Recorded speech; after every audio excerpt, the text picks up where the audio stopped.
आप में से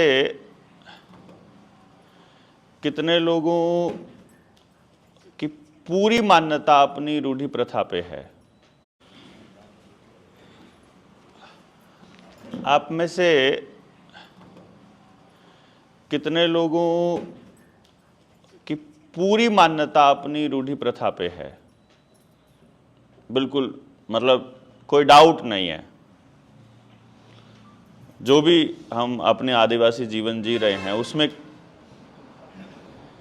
और कुछ लोगों का डाउट है इसका मतलब।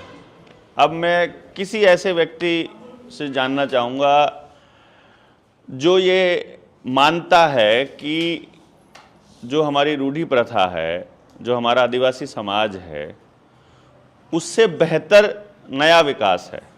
ऐसा भी कोई आदमी है जो मानता है? क्योंकि आपके बच्चे मानते हैं, और आपके बच्चे तब तक नहीं मान सकते, पानी दे दो, आपके बच्चे तब तक नहीं मान सकते जब तक आप ना मानते हो। यह भी पक्का है।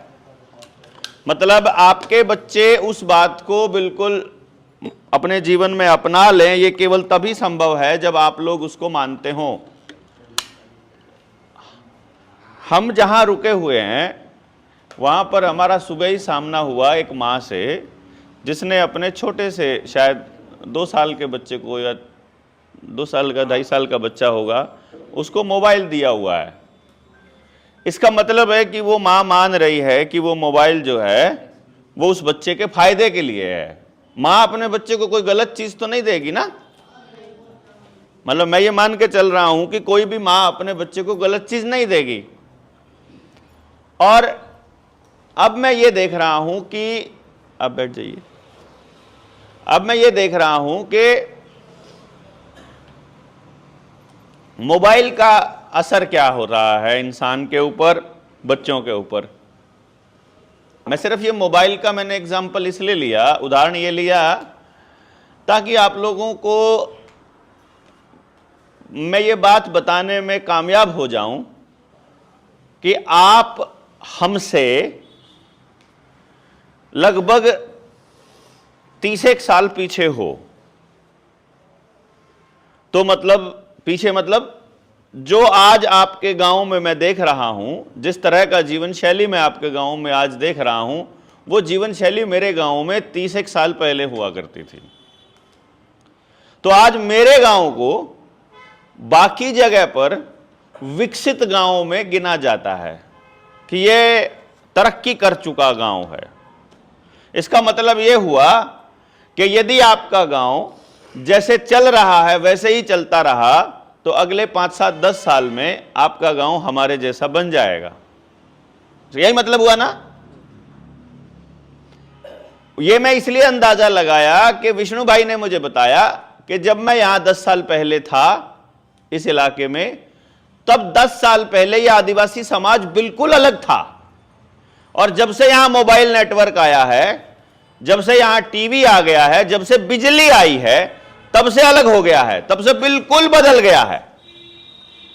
समझ रहे हैं आप मेरी बात को? यानी पिछले 10 साल में आपने 20-30 साल का समय कवर कर लिया अचानक से। आपके घर में मोबाइल आ गया है, आपके घर में स्कूटर आ गया है, आपके घर में मोटर बाइक आ गया है, 4 व्हीलर आ गया है। अब आपकी जिंदगी बिजली के बिना चलना मुश्किल हो गया है। जहां बिजली नहीं आ रही है वो दूसरों के घरों में बिजली के कनेक्शन ढूंढने की कोशिश कर रहा है। मैं ये देख रहा हूं कि आप थोड़े दिनों के बाद हमारे गांव के जैसा आपका गांव बन जाएगा। अब मैं सिर्फ इतना बताऊंगा, मैं अपने गांव की स्थिति बताऊंगा, आप तय कर लेना आपको वैसा गांव चाहिए कि नहीं चाहिए। ठीक है ना। जिसको दुनिया अच्छा गांव बोल रहा है, मैं ये बिल्कुल नहीं कहूंगा कि आपको कि कौन सी चीज को छोड़ना पड़ेगा, कौन सी चीज को करना पड़ेगा। मैं आपको सिर्फ ये बताऊंगा इस चीज का ये असर होना है और इस चीज का ये असर होना है। आपको अगर अपने बच्चों को वैसा जीवन देना है, आपको यदि अपने समाज को वैसा जीवन देना है, तो जो चल रहा है वो ठीक है। और यदि आपको लगता है कि ये जीवन हमको नहीं चाहिए, तो आज ही ये निर्णय लेकर चलना है कि भाई हमको अपने बच्चे तो बचाने पड़ेंगे। मैं बचाने की बात क्यों कह रहा हूं? मैं इसलिए कह रहा हूं कि आज से लगभग 30 साल पहले मैं अपना गांव छोड़कर गया था, 30 से कुछ ज्यादा साल पहले।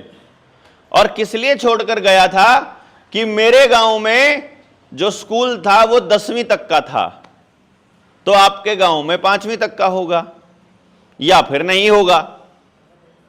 तो अब आपको एक आदमी ने, किसी सरकार ने या किसी एनजीओ वाले ने या किसी शहर में रहने वाले आदमी ने जो सूट बूट पहनकर आपके गांव में आया है, उसने आपको यह बता दिया, कभी मेरे घर वालों को भी बता दिया होगा, क्योंकि तभी मैं वैसा हो गया और तभी मुझे यह अक्ल आई बर्बादी की 20-30 साल के बाद। मुझे किसी ने, मेरे घर वालों को किसी ने यह बता दिया कि पढ़ना इतना जरूरी होता है, अपने बच्चे को पढ़ लिख कर कुछ बनाइए। और वो दौर में जब ये बात कह रहा हूं, तब मेरे गांव का जो नंबरदार है, मेरे गांव का जो सरपंच है, मेरे गांव का जो बड़ा जमींदार है जिसके पास खूब जमीन है, और जो गांव का मजदूर है, उन दोनों के बच्चे एक साथ एक स्कूल में पढ़ रहे हैं। जिस वक्त ये बात जब मैं पढ़ रहा हूं अपने स्कूल में, अपने गांव के स्कूल में, आज ये हालत नहीं है। आज जो मजदूर है जिसके पास रोटी नहीं है, उसका बच्चा पढ़ रहा है, जो सरकार द्वारा चलाया गया स्कूल है। थोड़े कम पैसे वाला बच्चा पढ़ता है उसी गांव के प्राइवेट स्कूल में, किसी ने खोला हुआ है थोड़ी मोटी जगह पे। थोड़े ज्यादा पैसे वाला ने, वो पड़ोस के गांव में जाता है, बस में जाता है या ऑटो रिक्शा में। और थोड़ा ज्यादा पैसे वाला है, वो बिल्कुल टाई पहन के और सूट बूट पहन के उसका बच्चा निकलता है महंगे स्कूल में, एसी बस में। और जो और ज्यादा पैसे वाला है, उसने गांव छोड़कर शहर में शिफ्ट कर लिया है, वो अब शहर में रहता है। यानी मेरे गांव के अब 5 टुकड़े हो गए हैं। जिस टाइम पर मेरे गांव के मजदूर का बच्चा और जमींदार का बच्चा एक साथ पढ़ रहा है, उस टाइम पर मेरे गांव में पुलिस को एंटर करने से पहले पूछना पड़ता है। पुलिस का एक सहायक है या पुलिस का एक मित्र है, कोई नंबरदार या कोई सरपंच या गांव के पंचायत का मेंबर, पहले वो उसके घर जाएगा, पंचायत में उसके घर जाएगा या फिर उसको बुलाएगा, गांव के बाहर बुलाएगा, बोलेगा कि तुम्हारे गांव से फलाना फलाना बंदा के बारे में एक शिकायत आई है, अब उसकी जांच करनी पड़ेगी, उसने अपराध किया है। जब ये कन्फर्म हो जाएगा कि उस बंदे को वाकई में जाना चाहिए, तब पुलिस उसके घर जाएगी, वरना पुलिस की औकात नहीं थी वो गांव के अंदर घुस जाए। किसी की औकात नहीं थी, कोई आपका चालान नहीं कर सकता था, गाड़ी पे प्लेट लगी है कि नहीं लगी है, आप रॉन्ग साइड से चला रहे हो कि सही साइड से चला रहे हो, आपने जब तक किसी का नुकसान नहीं किया है तब तक कोई पुलिस वाला आपको रोक कर यह नहीं पूछ सकता तुम्हारे पास ड्राइविंग लाइसेंस है कि नहीं है। ये टाइम मैंने देखा है मेरे गांव में।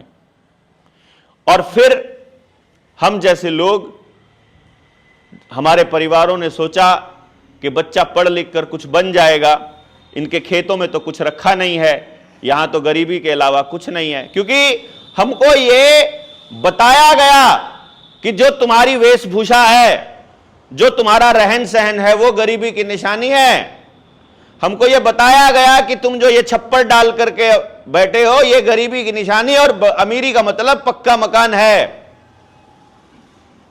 आपको भी बताया गया होगा ना, आजकल नए नए अमीर जो पक्के हैं वो लोग, अभी मैंने देखा है आपके गांव में भी सीमेंट वाले मकान बनने लग गए हैं।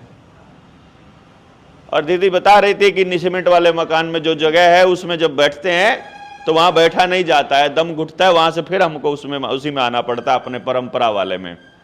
लेकिन अब ये बात तो सरकारी अधिकारियों को भी पता है, तो फिर सरकारी अधिकारी बैठ के आपसे चर्चा करेगा, तब बोलेगा अरे एक बार पंखा लगा के देखो, बहुत अच्छा लगेगा वहां पर, एक बार पंखा लगा लो उस जगह पर।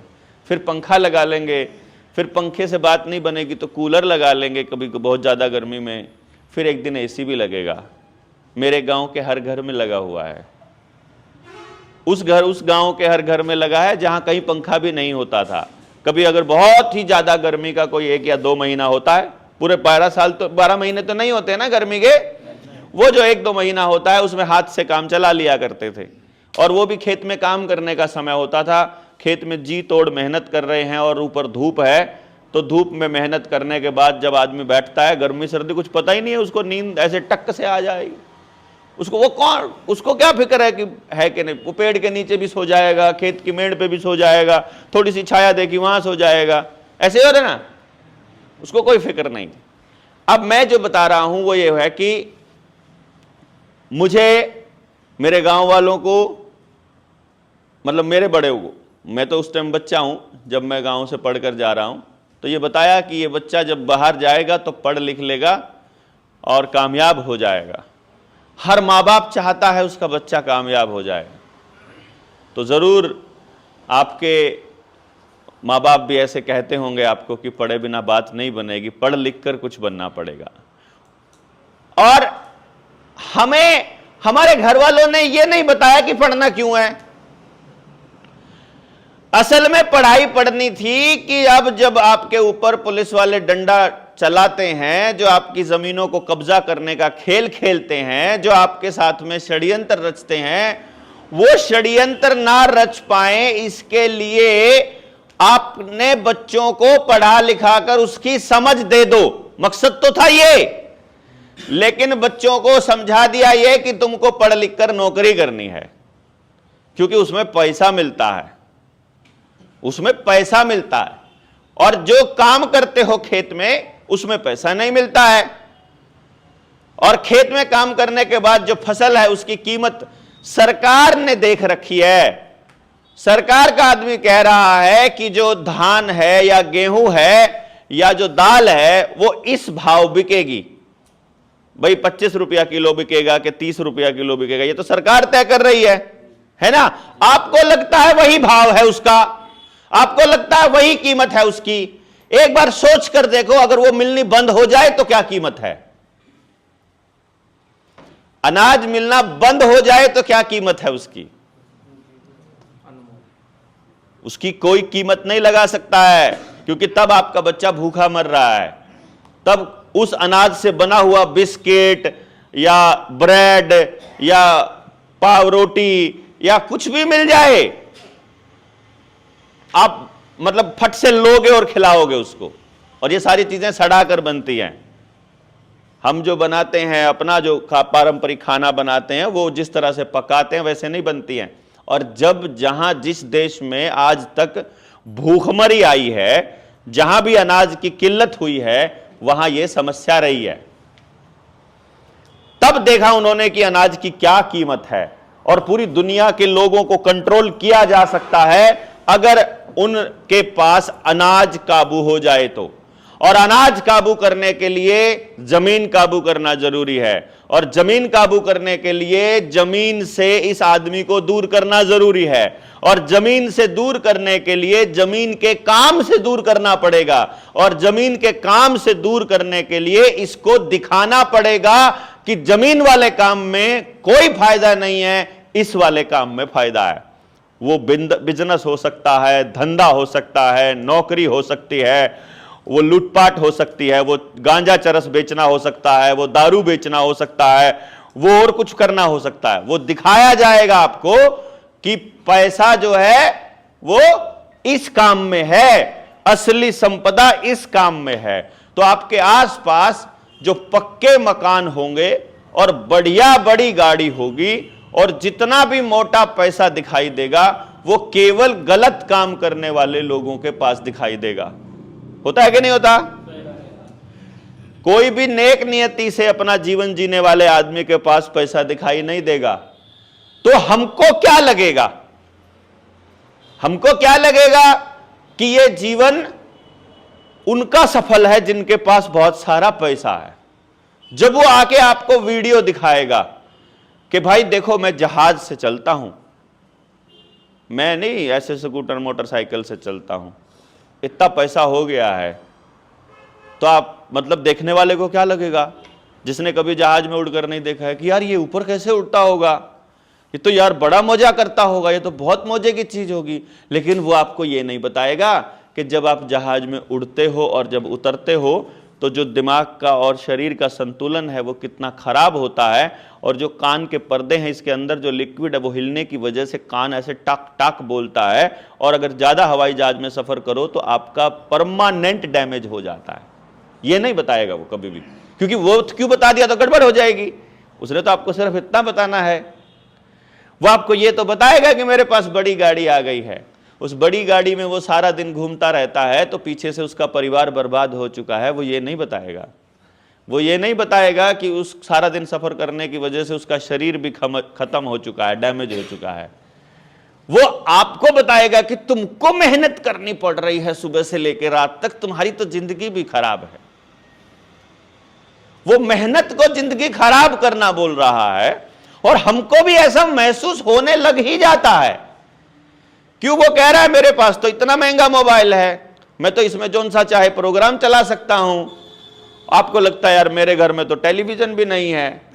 अब फिर पंगा शुरू होता है, फिर आप भी वैसी ही चीजों की कामना करने लग जाते हो कि काश मेरे पास भी मोबाइल होता, मेरा बच्चा भी नौकरी करता, मेरा बच्चा भी शहर में रहता, मेरा बच्चा भी हवाई जहाज में उड़ता, मेरा बच्चा भी बाबूजी बन के कोट पैंट पहन के चलता, लोग उसको भी सलाम ठोकते। ऐसा लगता फिर हमको भी ऐसा ही करना है हमारे बच्चों के लिए। और फिर हम अपने बच्चों को बोलना चालू कर देते हैं, पारंपरिक जीवन में कुछ नहीं रखा है, सब कुछ पढ़ाई में रखा है, पढ़ लिख लो।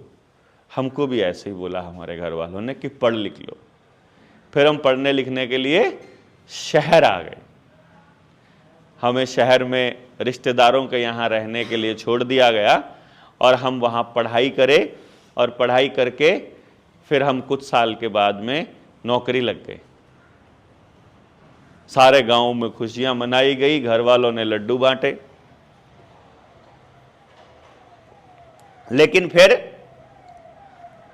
सरकार ने खेल खेला। वो ये बोली, सरकार बोली कि ये जो लड़का नौकरी लगा है ना, हमको पता तो चल गया कि नौकरी लगने के लायक है, लेकिन ये अपने गांव में नौकरी करने के लायक नहीं है। इसको नौकरी दूसरे गांव में करनी पड़ेगी। वो इतनी दूर करनी पड़ेगी कि वो अपने गांव में रोज आ भी नहीं सकता है, और अगर आ रहा है तो सिर्फ आना जाना ही करेगा, इससे ज्यादा कुछ नहीं करेगा। गांव वालों की किसी गतिविधि में हिस्सा नहीं ले पाएगा। जब तक स्कूल लग रहा है, मैं टीचर था, स्कूल टीचर, जब तक स्कूल में काम कर रहा है तब तक तो गांव से बाहर है ही। जिस टाइम पे छुट्टियों का टाइम होगा उस टाइम इसका कोई सेमिनार लगा दो, इस टाइम उसका कुछ और कर दो, ताकि ये गांव में रुके ना, ताकि अपने समाज के साथ बैठकर चर्चा ना करे, ताकि समाज को बता ना दे कि सरकार कैसे तुम्हारे बच्चों को बर्बाद कर रही है। 8 साल तक नौकरी करने के बाद मुझे एक बात समझ में आई कि हमारी मदद से ही हमारे ही गांव के बच्चों को बर्बाद किया जा रहा है। मैं ये क्यों बोल रहा हूं? क्योंकि मैंने एक खेल समझ में आया उस वक्त। मेरे गांव में उस गांव से बंदा नौकरी करने जाता है जिस गांव में मेरी नौकरी है। समझ रहे हैं? मेरा ये गांव है, मैं इस गांव में नौकरी करता हूं, तो यहां का बंदा मेरे गांव में नौकरी करने जा रहा है और मैं वहां जा रहा हूं। तो मेरा दिमाग खनखनाया यार। मैं सुबह सुबह उठ करके मोटरसाइकिल या कार को सेल्फ मारता हूं और वहां पहुंचता हूं, और उसमें से एक और कमाल की बात हो रही है, मैं अपने गांव से उसके गांव नहीं जाता हूं। मेरा गांव यहां है, मेरी नौकरी यहां है, और मैं रहता करनाल में हूं, कहीं और। तो अब मैं करनाल से वहां जाता हूं, फिर कभी गांव में जाना हो तो फिर मैं यहां आता हूं, और वो नौकरी करना भी वाला भी फिर वहां से यहां आता है, और फिर मैं वहां से फिर वापस जाता हूं करना। मतलब मैं घूम रहा हूं नौकरी करने के चक्कर में, और मेरे पास समय नहीं है दूसरे कामों के लिए, अपने समाज के लिए, बात करने के लिए। और मैं देखा कि जिस तरह से मेरी मदद से उसके गांव के बच्चों को खराब करा जा रहा है, तो उसकी मदद से मेरे गांव का बच्चा खराब किया जा रहा है। खराब कैसे करा जा रहा है? अभी आपके में से किस किस के बच्चे स्कूल में पढ़ते हैं? हाथ खड़ा करो। जिनके बच्चे कोई आस पड़ोस में भी जाते होंगे, जाते हैं ना? लगभग सभी के बच्चे स्कूल में जाते हैं, जिनके भी बच्चे हैं। और अभी लॉकडाउन लग गया था, स्कूल बंद था। कितने लोग हैं जिनके घर में पहले मोबाइल नहीं था और उन्होंने बच्चों के होमवर्क के लिए या काम करने के लिए मोबाइल लिया था? है कोई ऐसा आदमी? अब बैठे हैं, अब यानी आपको मोबाइल लेना पड़ा क्योंकि आपको अपने बच्चे पढ़ाने हैं, अंदर से ही है, और मोबाइल दे दिया। और आप में से कितने लोग हैं जिनके बच्चे अब मोबाइल के आदी हो चुके हैं?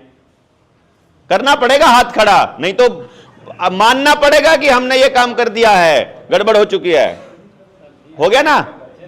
आपने लिया था मजबूरी में कि लॉकडाउन लगा है, कुछ दिनों में बंद हो जाएगा, और मोबाइल में आ गया, और अब बच्चा इस टाइप का इतना लत पड़ चुका है, ना तो डंगरों का काम करेगा, ना खेत का काम करेगा, ना मां बाप से बात करने का टाइम है। बात करोगे तो खाने को दौड़ेगा, चिड़चिड़ा हो जाएगा, खाना हजम नहीं होगा। हो रहा है घरों में दिक्कत? अच्छा, आपके घर में दिक्कत हो रहा है, आपको दिखाई दे रहा है, मेरे घर में होगा तो मुझे दिखाई देगा। तो ये किस किस के घर में हो रहा है? मैं कह रहा हूं सबके घर में हो रहा है। सबके घर में हो रहा है तो ये सारे देश के घर में हो रहा है। लॉकडाउन तो सारे देश में लगा था।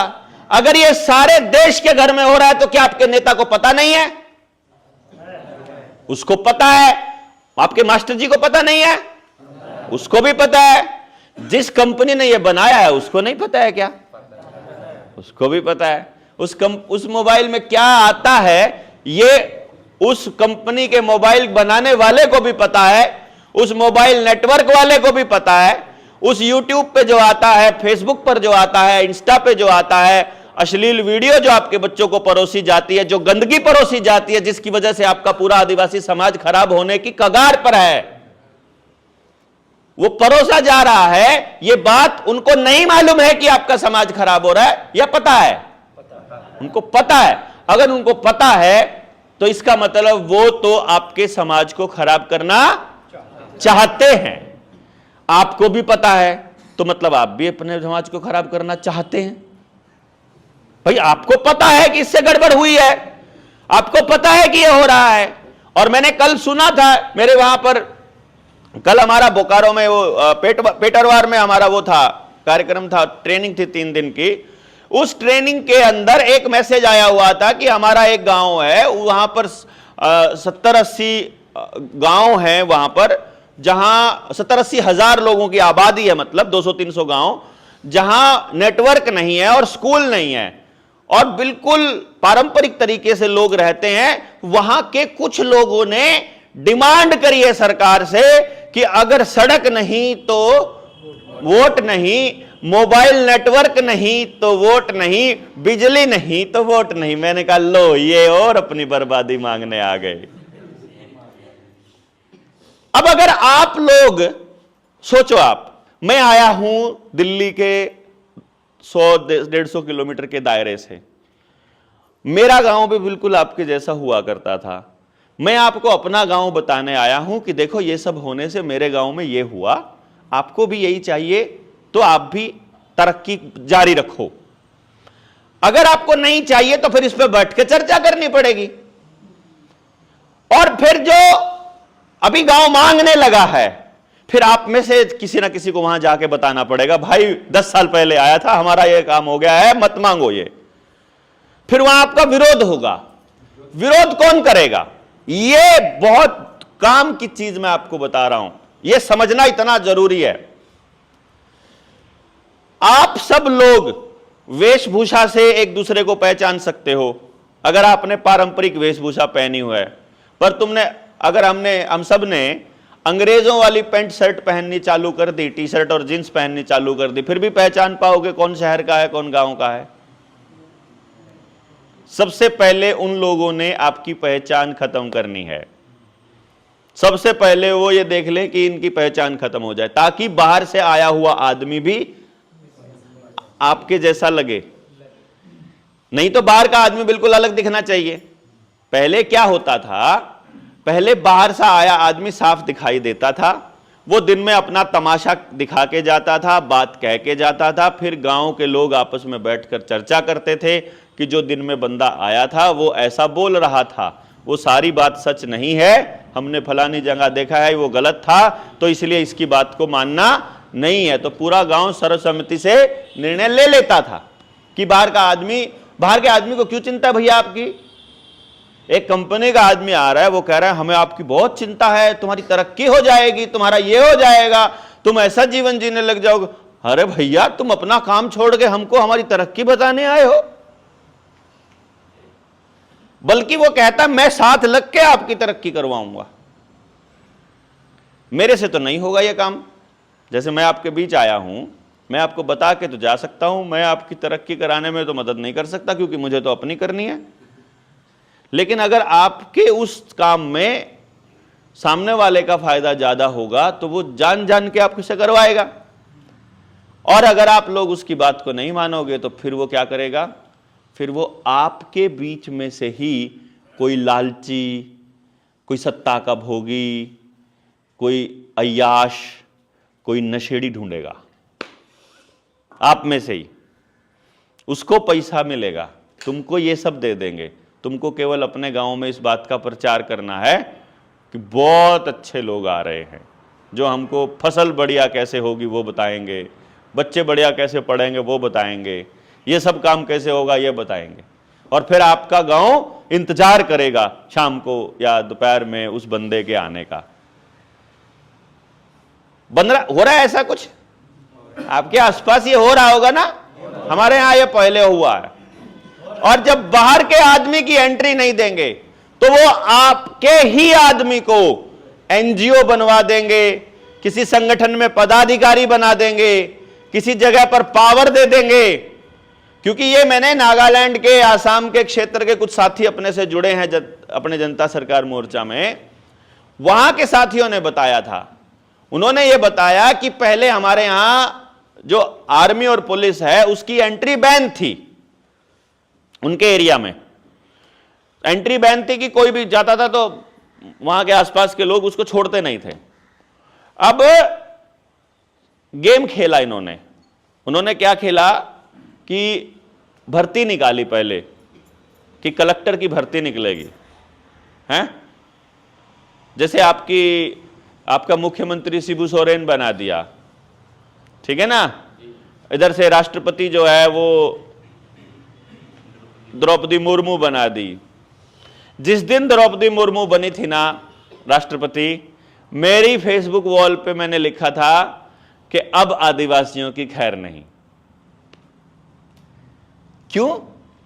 क्योंकि मैंने वो खेल समझ लिया था कि भाई डीसी की भर्ती में एसटी का कोटा है, एसटी के कोटे में आपके बच्चे को थोड़ी मेहनत से ही कलेक्टर का पद मिल जाएगा। कलेक्टर का पद मिल जाएगा तो अखबार में छपेगा, आदिवासियों की बेटी ने नाम किया रोशन, कुडू जिले का, कुडू एरिया का नाम किया रोशन। कुडू वाले कूदेंगे, ढोल बजाएंगे, नाचेंगे कि हमारी बेटी कलेक्टर बनी है या हमारा बच्चा कलेक्टर बना है। और अब आपके पास सरकार का आदमी एक आएगा और बोलेगा, ओ जाहिलो, अपने कलेक्टर को ऐसे कच्चे सड़क पर चलाओगे क्या? इसके लिए कम से कम इसकी गाड़ी आएगी स्वागत के लिए, पक्की सड़क तो बनवा लो। तो फिर वो सारे आदिवासी खुद अपने हाथ से पक्की सड़क बनाएंगे, क्योंकि उनकी बेटी द्रौपदी मुर्मू आ रही है, उनका बेटा कलेक्टर आ रहा है, उनका बेटा तहसीलदार आ रहा है। समझ रहे हो? अपने हाथों से अपनी बर्बादी की वो लिखेंगे फिर हम आदिवासी लोग। क्यों? क्योंकि हमारा बच्चा उनके खेल में शामिल हो गया है। अब आदिवासियों की भाषा को आदिवासी जानता है और व्यापारियों की भाषा को सरकार समझती है, जिसको हम सरकार कह रहे हैं, केंद्र सरकार। आपकी जमीन के अधिग्रहण का मामला आ गया, आपकी जमीन अधिग्रहण करनी है, कलेक्टर आ जाए और कोई भी आदमी आ जाए, वो आकर के आपको कागज दिखा दे। ये मेरे गांव में हो चुके हैं, इसीलिए बता रहा हूं ये सारी बातें कि ये आपके आसपास भी बिल्कुल वैसा वैसा होता हुआ आजकल दिखाई दे रहा है जो मेरे वहां 30 साल 40 साल पहले, 35 साल 25 साल पहले हो चुका। जब वो जमीन को लेने आएगा कि तुम्हारे यहां सड़क बनेगी, कोई भवन बनेगा, कोई फैक्ट्री लगेगी, तुमको रोजगार मिलेगा। मेरे गांव में रोजगार के लिए जमीन ले ली, 150 एकड़ जमीन, 180 के करीब। वो जमीन लेने के बाद बोले क्या होगा यहां पर? कि शुगर मिल बनेगा। शुगर मिल क्या होगा? हमारे यहीं पर सस्ती चीनी मिलेगी, गांव वाले गन्ना लगाएंगे, उनको उचित दाम मिलेगा और हर घर से रोजगार देंगे। ऐसा बोल दिया गया। अभी 10-15 साल तो हो ही गए हैं उसको लगे हुए, 15 के भी 20 साल होने को हैं। हमारे वहाँ पर किसी को कोई रोजगार नहीं है। रोजगार अगर है तो चपड़ासी का है, ड्राइवर का है, सुपरवाइज़र का है, वहाँ पे मजदूरी करने का है, दिहाड़ी का है, या ज़्यादा से ज़्यादा क्लर्क का है, वो भी 3-4 बस, वो भी ठेके पर, पक्का नहीं कोई भी रोजगार है। रोजगार कोई नहीं है। स्मेल से बुरा हाल है, वहाँ से राख उड़ती है, सबके घरों के ऊपर आती है, बाहर कपड़े नहीं सुखा पाते हैं, बदबू इतनी बुरी मारती है, मच्छर इतने मोटे मोटे हो गए हैं बैल के जैसे, मतलब मरते ही नहीं है किसी चीज़ से। मच्छरों को रोजगार मिल गया, मच्छरों को रोजगार क्या, भोजन सब मिल गया उनको तो। और वहाँ पर नौकरी करने के लिए आ रहा है बाहर से, कहीं और से। भाई आप सोचो, मेरे वहाँ पर महीने का मतलब अगर 50,000 रुपया सैलरी ना हो तो कम सैलरी लगता है, आपको तो 20,000 भी ज़्यादा लगेगा। अगर आपको कह दे कि रहना खाना और 20,000, तो खुश हो जाओगे ना, खुद खुशी खुशी अपना गांव छोड़कर भाग जाओगे और हमारे वहाँ जा करके रहना चालू कर दोगे आराम से। क्यों जी? 20,000 कहाँ से मिलेगा? यहाँ तो कोई है ही नहीं 20,000 मिलने का रास्ता। और लेकिन कमाल की बात यह 20,000 का 20,000 वहीं खर्च करके आओगे, मिलेगा जरूर 20,000। अगर जीवन जियोगे इंसान की तरह तो 20 के 20 वहीं खर्च हो जाएंगे, लेकिन अगर जीवन जीना है कीड़े मकोड़े की तरह, फिर पैसा बचा के घर भेजना बात अलग है। और ये अपने घर से विस्थापित हुए हर आदमी की कहानी है ये। जिस भी आदमी ने आपके यहाँ से विस्थापित होकर मेरे यहाँ गया, तो मेरे यहाँ से विस्थापित होकर बड़े शहर में चला गया, वहां से विस्थापित होकर अगर अमेरिका कनाडा चला गया, सबका यह हाल है। तो वो आपकी बर्बादी कैसे लिखेंगे? आपके ही आदमी के जरिए। वो आपको समझाने के लिए किस किस तरह का खेल खेलेंगे कि आपके गांव में एनजीओ बनाएंगे, एनजीओ वाला आपके बच्चे को पढ़ाएगा फ्री में, क्योंकि स्कूल नहीं है ना, तो वो पढ़ाने आएगा, तो पढ़ाने का पैसा उसको सरकार की तरफ से मिलेगा। आपको लगेगा यार कितना तरक्की पसंद आदमी है, कितना देवता आदमी है, कुछ नहीं लेता हमसे, पैसे भी नहीं लेता है, हमारे बच्चों को फ्री में पढ़ाता है। अब वो एनजीओ वाला आदमी आपको बोलेगा, देखो आपको एक स्कीम बताता हूं, बहुत फायदा है, तुम आधार कार्ड बनवा लो, तुमको 5 किलो राशन फ्री मिलने चालू हो जाएगा। तुम राशन कार्ड बनवा लो, तुमको 5 किलो राशन चालू हो जाएगा। तुम सरकार का ये वाला कागज बनवा लो तो तुमको ये मिलना चालू हो जाएगा। हमको क्या लगता है, एक कागज बनवा लेने से क्या फर्क पड़ता है, फ्री में तो मिलता ही है। अपने वाला आदमी फ्री में तो जहर भी नहीं छोड़ता कि चल चूहे मारने के काम आएगा। है कि नहीं? ऐसे हो रहा है, हो रहा है ना? ऐसे ही हुआ है। वो आदमी आपको बता के और फिर आपको क्या करेगा, वो जो आदमी अपनी मर्जी का मालिक था, जिसके यहां अगर एसडीएम भी आता था तो पूछकर आता था, जहां पुलिस भी एंटर करती थी तो पूछकर करती थी, अब वो आदमी चिट्ठी लेके आएगा, आपकी ये वाली जमीन हमने ले ली है, यहां पर हम विकास कार्य करेंगे। अगर आप अनपढ़ हैं, अगर आप अपनी रूढ़ी प्रथा को मानते हैं और अपने जीवन शैली और अपने गांव के ऊपर भरोसा रखते हैं और आपका पूरा गांव इकट्ठा है, तो उसी टाइम आप सारे लठ उठा लोगे या अपना हथियार उठा लोगे कि तुम एंटर करके दिखाओ, तुमको काट डालेंगे यहां। लेकिन अगर कोई आपके बीच का आपका बच्चा पढ़ा लिखा है, तो फिर वो एसडीएम क्या बोलेगा, अरे बिरसा भाई तुम तो पढ़े लिखे हो यार, इनको दिखाओ ना, सरकार का आदेश है ये। तो फिर वो भाई आएगा, आपके बीच का आदमी पढ़ेगा, हाँ भाई मानना तो पड़ेगा, सरकार का आदेश है। हुआ है ना? क्योंकि वो आपको पढ़ा लिखा करके सिर्फ इतना बनाया है कि वो पढ़ ले कि ये सरकार का आदेश है, भारत सरकार का आदेश है। वो मंत्रालय भारत ऊपर लिखा है भारत सरकार, नीचे लिखा है फलाना मंत्रालय, ढिमकाना मंत्रालय। वो मंत्रालय कभी वन मंत्रालय, वन विभाग कह देगा भारत सरकार का, कभी भारत सरकार का गृह मंत्रालय कह देगा, कभी कोई दूसरा कह देगा। अब भारत सरकार को मानने से कौन मना कर देगा? भारत सरकार को मानने से तो पाड़ा सरकार भी मना नहीं करेगा ना, क्योंकि भारत सरकार तो सारे आदिवासियों की सरकार है। हमको लगता है वो कागज भारत सरकार ने दिया है, जबकि वो कागज भारत सरकार के अधीन किसी मंत्रालय ने दिया है, और वो भारत सरकार यानी हमसे पूछे बिना लागू नहीं हो सकता। लेकिन वो हमको मालूम नहीं, क्योंकि हमारा जो बच्चा पढ़ लिख गया है उसको इतिहास में और स्कूल में यह पढ़ा दिया गया है, ऐसे ऐसे राज चले थे, ऐसे ऐसे राज आए थे, अनुसूचित जाति फलानी डिमकानी बन गई, अब तुम लोग इस अनुसूचित जाति से बाहर हो गए हो, ये वाला वन विभाग का है, ये वाला फलानी सरकार का है, अब तुमको इस पे पहले थोड़े इस हिस्से का ऊपर तुम्हारा अधिकार नहीं है, फिर इस हिस्से पर नहीं है, फिर इस हिस्से पर थोड़ी देर में देखते हो ये तो छोटे थोड़ा सा रह गया यार, पहले सारा हमारा था। कभी सड़क के नाम पे चला गया, कभी फैक्ट्री के नाम पे चला गया, कभी किसी हो रहा है, थोड़े थोड़े रह रहे हो, धीरे धीरे शहर में आ रहे हो।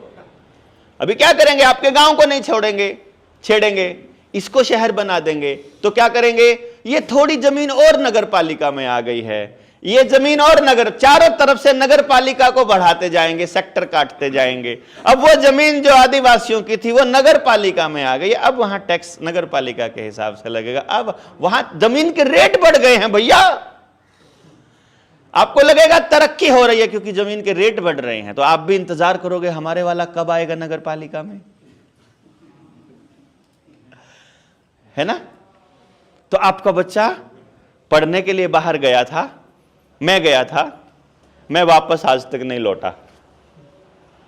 गांव जाने के बारे में सोचा वापस, तो पता लगा कि गांव के लोग जो थोड़ी बहुत समझ रखते थे या थोड़ा बहुत अकल रखते थे या नौकरी लग गए थे या थोड़ा बहुत काबिल थे या थोड़ा कुछ ऐसा करते थे, वो तो सब गांव छोड़कर जा चुके हैं, कोई किसी शहर में, कोई किसी शहर में, और सबने अपने बच्चों को बाहर पढ़ना चालू कर दिया है। तो अब गांव में कौन बचा है, केवल वो आदमी जो गांव छोड़कर जा नहीं सकता, यानी मजबूर आदमी। अब मुझे आप एक बात बताओ, आपके गांव की तरक्की या आपके गांव का बेहतरी मजबूर आदमी कर सकता है या मजबूत आदमी कर सकता है? कौन कर सकता है? जय जोहार का नारा है, सो गए हैं सब, एक बार बोल तो दो जोर से, जय जोहार का नारा है, उनको लगा यार ये टॉपिक बदल गया एकदम से। मुझे बताइए आप कि मजबूर आदमी आपका काम कर सकता है ज्यादा तरीके से या मजबूत? अब मैं कह रहा हूं गांव में तो सिर्फ मजबूर आदमी रहता है, तो वो गांव के बारे में सोचने की फुर्सत होगी मजबूर आदमी को? या चिंतन करने के वाला दिमाग भी नहीं होगा? फिर वो क्या करेगा? फिर वो गालियां देने का बहाना ढूंढेगा। किसको देना है गालियां?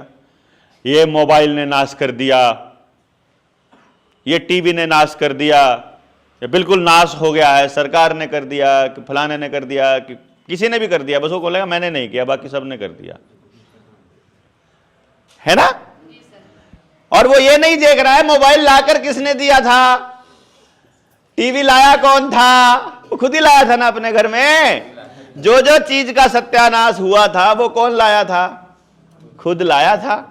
लेकिन अब गाली दे रहा है मोबाइल को, क्योंकि वो अपनी जिम्मेदारी से भागना चाह रहा है। क्यों? क्योंकि उसे पता ही नहीं है करना क्या है।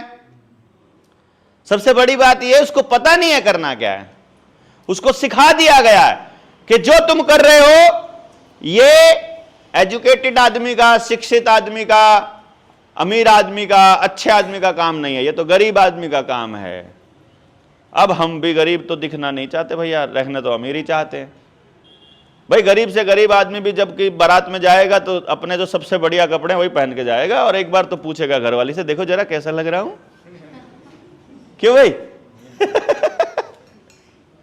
चाहे कैसा भी हो, हर आदमी ये दिखाएगा कि भाई ऐसा नहीं है। मतलब हम जो हैं उस असलियत से कुछ और दिखने चाहने की तमन्ना हमारी रहती है, ये इंसान की फितरत है। और इस साइकोलॉजी को इन लोगों ने पढ़ लिया, इसीलिए ये आपको कुछ ऐसा देना चाहते हैं जो आपकी पहुंच से बाहर है, और आप उसकी तरफ नजर दौड़ा लेते हो जो आपकी पहुंच से बाहर है। फिर आपके बच्चे उन हीरोइनों की तरह कपड़े पहन के नाचने का ट्राई करेंगे, उनके तरह डायलॉग बोलने का ट्राई करेंगे, उनके जैसा कपड़ा, उनके जैसी गाड़ी चाहिएगी उनको, उनके जैसा ही बोलना है उनको, उनके जैसी ही भाषा बोलनी है उनको। और मालूम नहीं है उनको। जिस बच्चे की मैं बात कर रहा था सुबह वाली, जो मोबाइल लेके बैठा था उधर वाले में, उस बच्चे का जो कार्टून था, वो कार्टून बार बार दो बातें बोल रहा था कि मेरे फोर्ड ट्रैक्टर को उठाकर ले गए हैं। बैल नहीं बता रहे थे, खेत में जोतने में बैल मदद कर रहा है, उसको कार्टून ये नहीं बता रहा था। कार्टून क्या कह रहा था? खेत में काम कौन कर रहा है? ट्रैक्टर कर रहा है। तो वो छोटा बच्चा बड़ा होकर जब तक अपने हाथ से बैल से जोत नहीं लेगा, तब तक समझ में नहीं आएगा कि बैल से भी जोता जा सकता है।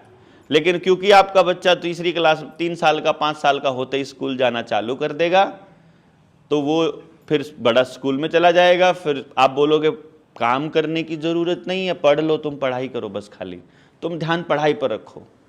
या हमको बोला गया, मैं इसलिए बता रहा हूं कि हमने बच्चों को क्या बोला? तुमको पढ़ाई करनी है खाली, तुम इधर के कामों में ध्यान मत दो, खेत के काम में ध्यान मत दो, घर के काम में ध्यान मत दो, ये सब काम छोड़ो और पढ़ाई पे ध्यान दो खाली। पढ़ लिख कर तुमको कुछ बनना है। पढ़ लिख कर बनने की लिमिट है। लिमिट कितनी है? 10 लाख बच्चा फार्म भरेगा तो जाकर कोई 500-700 बच्चों को नौकरी या जगह मिलेगी। तो मतलब सब बच्चों के लिए तय है कि उनको रोजगार तो नहीं मिलना है। अब जो रोजगार उसका खुद का था, उसका पुश्तैनी था, जो सदियों से उसको खिला रहा था, उसके पूरे परिवार का पेट पाल रहा था, उससे आपने खुद दूर कर दिया उसको। जो हजारों साल से, लाखों साल से आपकी मानव सभ्यता को पोषण दे रहा था, उसको तो आपने कह दिया इसमें कुछ नहीं रखा है। और जो पोषण दे ही नहीं सकता है, फैक्ट्रियां कुछ दिनों की हैं, सरकारें कुछ दिनों की हैं, कंपनियां कुछ दिनों की हैं, नौकरियां कुछ दिनों की हैं, अगली पीढ़ी तक क्या जाओगे? आपने जमीन छोड़कर, जमीन बेचकर अपने बच्चे को नौकरी दिला दी। गारंटी है कि नौकरी करने वाला आदमी अपने बच्चे को नौकरी दिला देगा?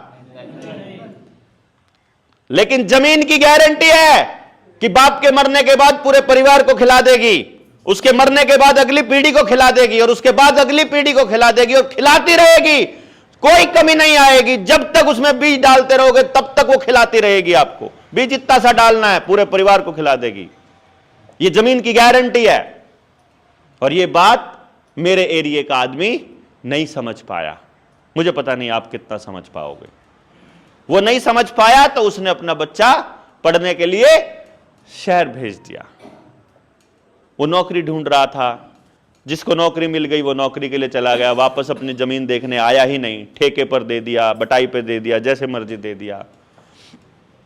फिर जिसको नौकरी नहीं मिली वो बोला मेरा बाप गलत नहीं हो सकता, मेरे बाप ने तो बोला था बचपन में कि खेती जो है वो कोई काम की चीज नहीं है, इसलिए अब मैं जाकर खेती तो वापस नहीं करूंगा। एमए करने के बाद, बीए करने के बाद, कलेक्टर की नौकरी की तैयारी करने के बाद अब मैं खेती करूंगा क्या? कलेक्टर की नौकरी करने वाले आदमी को कभी देखा है आपने? मिले आपके आसपास कोई बच्चा है जो तैयारी कर रहा हो यूपीएससी की या कुछ, या कोई दूसरी कोई तैयारी कर रहा हो? देखना उसे कभी। जो कलेक्टर की तैयारी करता है ना, बिल्कुल कलेक्टर वाली फीलिंग लेके करता है, जैसे लग ही गया है। तुम लोगों को क्या पता है, हमने सारा पढ़ लिया है, हमें सब पता है, हम 8-8 घंटे पढ़ते हैं, हम 18-18 घंटा पढ़ते हैं। अब जो कलेक्टर पहले ही बन चुका था मन मन में, उसे अगर किसी ने नौकरी नहीं दी तो गांव में आकर कलेक्टर ही झाड़ेगा, वो सबको बताएगा तुमको कुछ आता नहीं है, मैंने सारी किताबें पढ़ के फेंक दी है। वो तो एक बस भर्ती 1 नंबर से रह गया। मैं किस्मत खराब थी, वो रिजर्वेशन वाले ने मेरी सीट ले ली थी, बिना रिजर्वेशन वाले ने ले ली थी, वो पैसे वाले ने पैसा दे के खा गया, नहीं तो मेरा सिलेक्शन था, अगला सिलेक्शन हो रहा है। ऐसे ही बोलता है ना।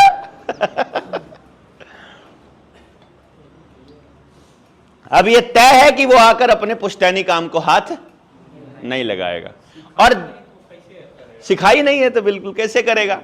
और अब वो जो बच्चा 25 साल का है, वो जो पुश्तैनी काम को हाथ नहीं लगा रहा है, अंदर उसके खिज है कि नौकरी करने के लिए जो 5, 10, 25 साल खराब कर दिए, उसका कुछ रिटर्न मिला नहीं, घर वालों ने उल्टा बोलना चालू कर दिया कि इतना पैसा लगा के तुमको क्या हासिल किया। अब वो अंदर से फ्रस्ट्रेटेड आदमी कभी समाज के लिए कुछ करने के बारे में सोचेगा? मुझे नहीं लगता कुछ सोचेगा।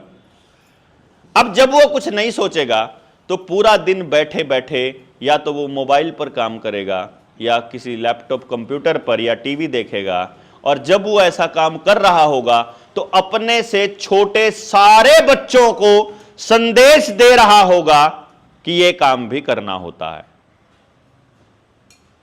क्योंकि जब मैं आज सुबह हम खेलने के लिए घूमने के लिए जा रहे थे, जब हम वहां उधर माता की तरफ नहीं जा रहे थे, निकल के जब हम गए उधर, तो वहां वो पेड़ के चारों तरफ बच्चे बैठे हुए थे, वो सब के सब मोबाइल में लगे हुए थे, सबके सब। मतलब वहां 7-8 दोस्त बच्चे बैठे थे और उन सबकी उम्र किसी की 15 साल, 12 साल, 18 साल, बस ये उम्र थी, और सारे फोन में थे। आपस में बात करने का ना उनके पास टॉपिक है ना उनके पास समय है।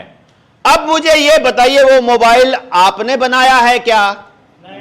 आपकी परंपरा की जानकारी आती है क्या उसमें? या आपकी परंपरा की खिलाफत वाली जानकारी आती है?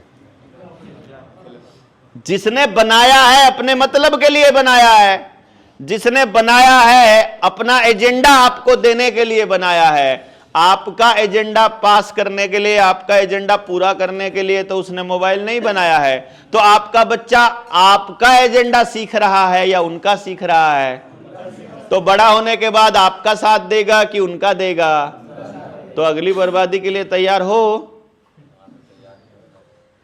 भाई। देखो, या तो आपको दिखाई दे रहा हो कि ये गड़बड़ हो चुकी है। मेरे गांव का कोई भी बच्चा जो पढ़ने के लिए अपने गांव छोड़कर गया था, आज तक वापस नहीं आया है गांव में।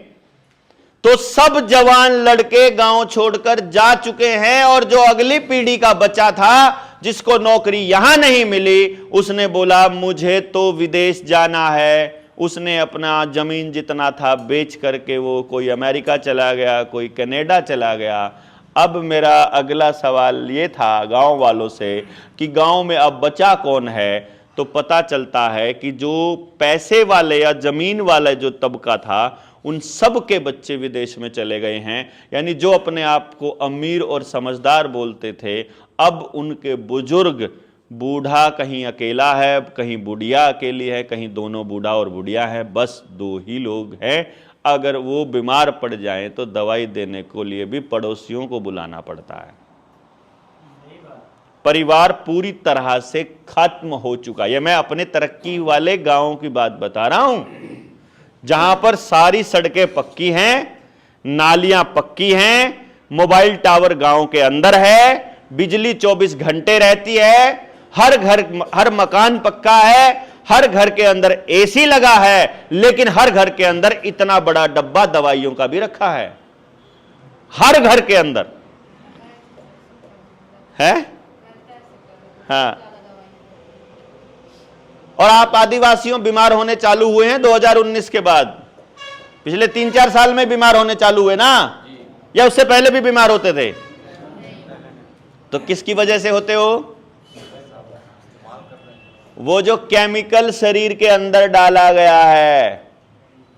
हार्ट अटैक आपके यहां भी हुआ होगा, पहले भी होते थे? नहीं होते थे।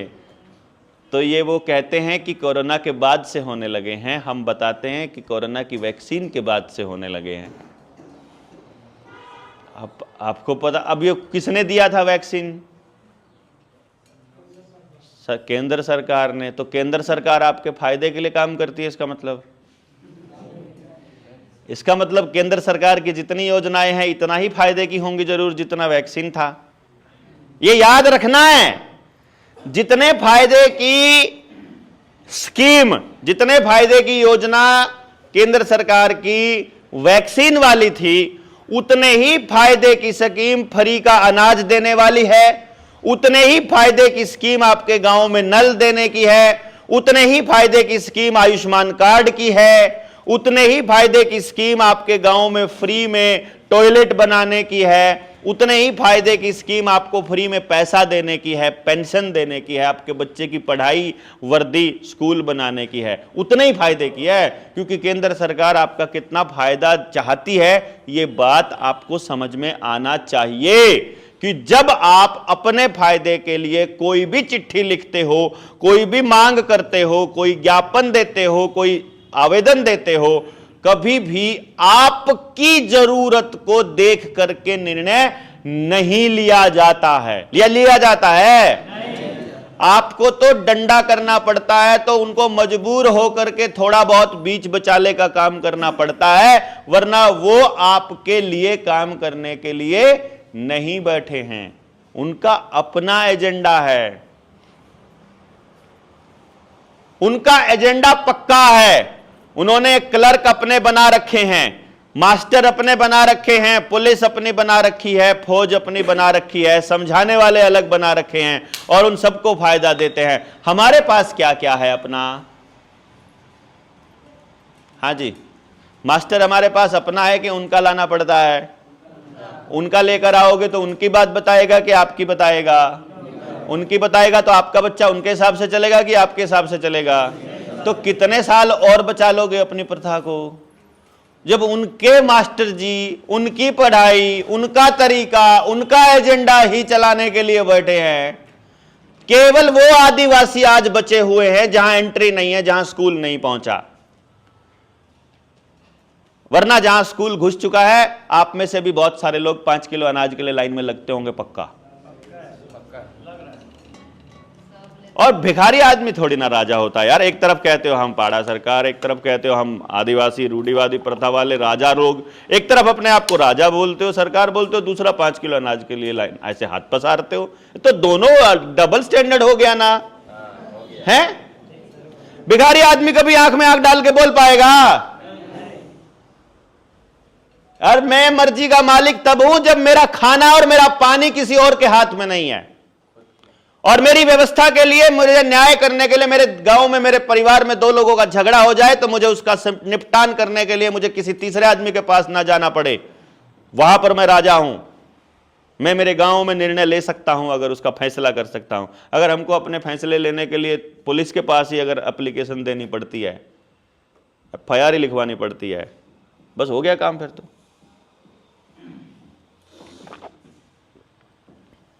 तो जितना मैं समझा, आपका आदिवासी समाज को भी, मतलब मुझे अभी किसी ने बताया नहीं है, लेकिन मैं इस तंत्र के काम करने के तरीके को बहुत अच्छे से समझता हूं, इसलिए मुझे मालूम है आदिवासी समाज के गांव में, घर में पॉलीथीन का क्या काम है बताओ? उसका तो घर से जो निकला वो खेत में, खेत से जो निकला घर में है। क्यों भाई? घर में जितना कबाड़ होगा, जो जरूरत का नहीं है, वो सारा का सारा ऑर्गेनिक होगा, वो सारा कार्बन का होगा, सारा भोजन के रूप में वो जमीन को दिया जा सकता है या हमारे पशुओं को दिया जा सकता है कि नहीं? पॉलिथीन हमको किसने दिया? शहर ने। शहर के ऊपर हमको निर्भरता क्यों? क्योंकि हम धीरे धीरे निकम्मे होते जा रहे हैं, क्योंकि हमने टाइम बचाना सीख लिया कि अभी हमको पशुओं का काम करने के लिए या खेत का काम करने के लिए अभी हमारे पास ट्रैक्टर आ गया है, तो खेत जोत दिया है। पहले पूरा दिन खेत में रहते थे तो दिमाग और शरीर खेत के साथ जुड़ा रहता था, अब सारी चीज ट्रैक्टर के साथ जुड़ी रहती है। अब ट्रैक्टर में डीजल भरवाने के लिए शहर आना पड़ेगा। शहर आए हैं तो चलो कुछ खा पी भी लेते हैं, कुछ खा पी लेते हैं, तो वो जो खाना पीना है वो बहुत शुद्ध तेल का होगा बाहर शहर में, तो ब्रांडेड है, शुद्ध भी है। हाँ, है कि नहीं? अब वो सारा का सारा GMO दे रहे हैं आपको, जितना भी खा रहे हो। अब जैसा खाए अन्न वैसा होए मन। अगर प्रेम से बना हुआ, प्रेम से उगाया हुआ खाओगे तो प्रेम करना सीखोगे। अगर व्यापार करने के लिए उगाया गया, व्यापार करने के लिए बेचा गया, व्यापार करते हुए आपने उसको लिया, ग्रहण किया, तो कल को जाकर जमीन बेचने का मन में आएगा कि जमीन जल्दी से बिक जाए, महंगी बिक जाए, फिर तो अपने लोगों को भी बेच देगा आदमी। शराबी लोग बेचते भी हैं। तो इसका अर्थ यह हुआ कि आपको दिखाई दे रहा है मेरा गांव और आपका गांव कितना दूर है, वैसा ही बनने के कि बच्चा गांव छोड़कर जाए, घर में कोई बचे ना, मजबूरी में फिर जमीन सरकार अधिग्रहण कर ले और फिर अब सरकार का सारा हो गया। मेरे गांव का जंगल एक पेड़ नहीं बचा है। करीब 250 एकड़ में मेरे गांव के अंदर जंगल रहा होगा। गांव के चारों तरफ अलग अलग, इधर वाले गांव वालों के लिए इधर का जंगल, उधर वाले गांव वालों के लिए उधर का जंगल। सबके पशुधन वहीं पर चरने के लिए जाता रहा और सब लोगों के लिए पोषण का काम वो जंगल ने किया। और फिर एक दिन उद्योग आ गए, फिर एक दिन कंपनी आ गई। अब मेरे गांव में जंगल नहीं है, जंगल नहीं है तो पशुओं को वहां पर हम लोग चरा नहीं सकते। पशुओं को अगर चरा नहीं सकते तो फिर क्या है बताइए? पशु रखना महंगा हो गया, महंगा हो गया तो फिर पैकेट का लाना आसान हो गया। पैकेट का लेके आएंगे तो पॉलिथीन तो पक्का आएगा ही आएगा। इसका मतलब है वो चीज आपने उगाना बंद कर दिया है अगर आपके गांव में पॉलिथीन आ रही है तो। जो चीज आपने उगानी बंद कर दी है वो असल में आपके काम की भी नहीं है। अगर यहां सेब का पेड़ उग नहीं सकता है, झारखंड में अगर सेब नहीं होता है तो सेब आपकी सेहत के लिए फायदेमंद नहीं है, ये मानकर चलिए।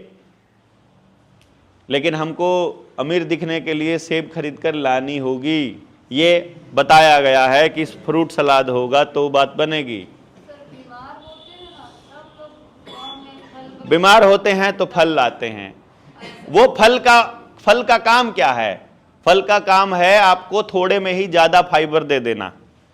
फल का काम है कि वो पचने में ज्यादा जोर नहीं लगता है। इसलिए शरीर जब बीमार होता है, इसको समझना बड़ा जरूरी है। शरीर जब बीमार होता है तो शरीर के जो वाइटल फोर्सेस हैं जो अंदर उसको ठीक करने के लिए काम करते हैं, कभी कोई दवाई शरीर को ठीक नहीं करती है, इस बात को ध्यान रखिएगा। दुनिया की कोई दवाई किसी शरीर को ठीक नहीं करती और आदिवासी समाज के पास तो इसका नॉलेज है। हम जो दवाई लेते हैं वो उस शरीर को अपने आप को ठीक करने में मदद करती है। खाली जो हम दवाई मेडिसिन से लेते हैं वो मदद करने का काम है, शरीर ठीक खुद ही करता है, अंदर के फोर्स ठीक करते हैं। तो यदि आप भोजन करोगे भारी, यदि आप अनाज खाओगे तो वो जो जोर, वही फोर्स हमारा हाजमा करती है और वही फोर्स हमको ठीक रखती है। इसीलिए बार बार खाने से मना किया गया है कि सुबह खा लो तो पहले वो उस खाने को पचाएगी, पचाने के बाद जब उस फोर्स के पास कोई काम नहीं बचेगा तो फिर वो शरीर को जहां इंजरी है, जहां गड़बड़ है, उसको ठीक करेगी। तो जो शरीर ज्यादा खाता रहेगा या ऐसी चीज खाएगा जो हजम नहीं होती है तो सारा शरीर उसी को पचाने पे लगा रहेगा, उसी पे लगा रहेगा। तो बीमारी को ठीक करने पे शरीर नहीं लगेगा, इसलिए बीमार होता चला जाएगा शरीर। इसलिए क्या करते हैं कि जब बीमार होता है तो मौसमी फल खाया जाता है। मौसमी, वहां का एक तो आपके इलाके का होना चाहिए और एक उस मौसम का होना चाहिए, केवल वो। या आदमी को वहम हो जाए कि चल मैंने खा लिया है, इसलिए भी दिया जाता है कि उसको यह ना लगे कि मैं भूखा हूं। वरना बीमार होने के बाद पेट को खाली रखना ही सबसे उचित रहता है कि खाली रहेगा तो शरीर जो अपने आप को ठीक करने में लगा है उसको हाजमे पर आधी फोर्स उधर नहीं लगानी पड़ेगी। आपका सारा ध्यान यहां पर होगा तो बात और तो होगी, आधा आपको साथ में मैनेजमेंट भी करना होगा तो ध्यान उधर होगा तो पूरी बात नहीं आ पाएगी ना। वैसे ही हमारे शरीर की उस फोर्स का, उसका पूरा ध्यान अगर हमारे ठीक करने पर है तो कोई दिक्कत नहीं है, पर हाजमा भी साथ में उसको देना करना है अगर, तो फिर शरीर लेट ठीक होगा। इसलिए खाना खाने वाले लोग लेट ठीक होते हैं। आप डॉक्टर के पास जाओगे ना, आजकल का जो ये उल्लूपैथी वाला डॉक्टर है, आप लोग एलोपैथी बोलते होंगे, हम लोग उल्लूपैथी बोलते हैं उसको। जो उल्लूपैथी वाला डॉक्टर है वो क्या बोलेगा, वो आपको दवाई देगा। वो दवाई देने के बाद बोलेगा ये खाना खाने के बाद लेनी है दवाई, है कि नहीं? कभी खाली पेट की दवाई नहीं देगा, वो खाना खाने के बाद की देगा। कारण क्या है? उसको पता है कि ये दवाई शरीर में कोई काम नहीं करती है और अगर इस आदमी ने ये खाली पेट ले ली तो ये इसका लीवर किडनी को खराब कर देगी, उसको पता है। वो असल में उसका असर इतना रहता है कि वो अंदर के सेंसेस को मार देती है कि दर्द की फीलिंग कम हो गई, लेकिन वो असली बीमारी यूं की यूं रहती है। देखो, आप कभी बुखार हो जाए, अगर काढ़ा पीकर अगर आप ठीक होते हो 3 दिन के अंदर, अपने अपने देसी इलाज से ठीक होते हो, तो शरीर दोबारा से नया हो जाता है, एकदम ताजगी रहती है बीमारी के बाद, बुखार के बाद। लेकिन यदि उल्लूपैथी वाले डॉक्टर की दवाई खाकर आप ठीक हुए हो तो शरीर टूटता है बुखार के बाद। देखा आपने, महीना लग जाता है कवर होने में, क्योंकि वो फिर सारा जो कचरा गया है उसको निकालने पे लगा पड़ा है अंदर वाला शरीर ना, आपको दोबारा से रिजेनोवेट करने में मदद मतलब हो नहीं रही है। तो बात पे वहीं आते हैं जनाब। तो जो आपको पढ़ाई जा रही है आपके बच्चों को, ये आपकी आदिवासी प्रथा को बचाने के लिए है कि उसको खत्म करने के लिए है? इसका मतलब है कि अगर आप अपने बच्चों को और अपनी रूढ़ी प्रथा को और अपने कबीले को, अपने आदिवासी समाज और अपने जंगलों को बचाना चाहते हो और अपनी जमीन को बचाना चाहते हो, तो आपके पास आपकी रूढ़ी प्रथा पढ़ाने वाले आपके टीचर्स होने चाहिए। गलत है कि सही है? और ये आपके बुजुर्ग लोग को तैयार करना पड़ेगा अपने बच्चे, जो नौजवान बच्चे घूम रहे हैं कि, और इसके लिए घूमना पड़ेगा। इन लोगों में से बोलूंगा ना, ये सारे लोग सामाजिक लोग हैं, जितने लोग यहां आए हैं, मैं गारंटी से कह सकता हूं इनमें से एक भी आदमी जिम्मेदारी नहीं लेगा, ना टीचर बनने की जिम्मेदारी लेगा, ना कोई दूसरा काम करने की जिम्मेदारी, क्योंकि इनको तो घूमने फिरने में मजा ज्यादा आता है। इनको तो यहां बैठना ही मुश्किल हो रहा होगा, पूरा दिन बैठना पड़ जाए तो, क्योंकि इनको मजा किस में आता है? तरह तरह के काम करने में, लड़ने में, लड़ाई। ये सारे योद्धा लोग हैं जो आप यहां तक पहुंचे हो ना, आप कहीं ना कहीं थोड़ी बहुत लड़ाई लड़ते रहे होंगे अपने समाज की ना, बोलने वाले लोग हैं। तो आपको उस चीजों की समझ होनी चाहिए, वो समझ के लिए चर्चा लंबी चलेगी। लेकिन आपके गांव में अगर उस प्रथा को बचाना है तो नौजवान बच्चों को बिठा करके सिखाना पड़ेगा। और अगर नौजवान बच्चा बैठ नहीं रहा है तो जो नया बच्चा है उसके हाथ से मोबाइल छीनकर उसको समझाना चालू कर दो। नौजवान बीच में कबाड़ निकल आएगा, अगला तो पीढ़ी कम से कम बच जाएगी। अगर मोबाइल का खराब किया हुआ एक पीढ़ी खराब हो जाए तो जरूरी थोड़ी अगली भी करनी है। तो नए बच्चों में से बहुत से लोगों को तो आपकी ये प्रार्थना भी नहीं आती होगी आज के टाइम पे, भूल गए होंगे, बच्चा लोग भूल गए हैं। मतलब आपकी जो मेन, जिसके जो आपके काम करने की शुरुआत है, अगर वही हमारे बच्चे नहीं करते हैं तो प्रथा कहां बचेगी? प्रथा के पीछे बहुत बड़ी साइंस रही है हमारे बुजुर्गों की, बहुत बड़ी साइंस रही है। उस एक एक चीज के ऊपर जाना पड़ेगा हमको, अगली पीढ़ी को बताना पड़ेगा कि इस मौसम में ये चीज क्यों खानी चाहिए और ये क्यों नहीं खानी चाहिए। वरना वो आपको कहेंगे कि ऐसा नहीं, वो बोलेंगे नीचे बैठकर ही क्यों खाना चाहिए, इसी तरह के बिस्तर क्यों चाहिए, हमको कच्चा मकान ही क्यों चाहिए, हमको जंगल क्यों चाहिए, हमको अपना तालाब, अपनी नदी ये क्यों चाहिए और जमीन हमारी क्यों रहनी चाहिए। ये बात छोटे छोटे बच्चों के दिमाग में डालनी पड़ेगी। अगर उनको ये कह दिया कि इसमें कुछ नहीं रखा है, तुमको पढ़ लिख कर कुछ बनना है, तो मैं आपको गारंटी दे रहा हूं पढ़ लिख कर उसने कुछ भी नहीं बनना है। पढ़ लिख कर कबाड़ होने के अलावा बच्चा कुछ नहीं कर रहा। कबाड़ वो किसी लायक नहीं है, अपने घर लायक। आपके यहां पढ़े लिखे होंगे ना, वो ना परिवार के हैं, ना वो समाज के हैं, ना उनका खुद का पता क्या खाना चाहिए, ना ये पता क्या बोलना चाहिए, ना ये पता समाज में आचरण। दूसरे अपने ही परिवारों में व्यभिचार और उल्टे काम कौन कर रहा है? पढ़ा लिखा आदमी। दूसरे की बेटी को बहन मानने का काम अनपढ़ आदमी कर रहा है, और दूसरे की बेटी को, किसी भी बेटी को बेटी ना मानने का और बहन ना मानने का काम पढ़ा लिखा आदमी कर रहा है। कर रहा है कि नहीं कर रहा है? आपकी सारी प्रथा को केवल पढ़ा लिखा बच्चा खराब कर रहा है।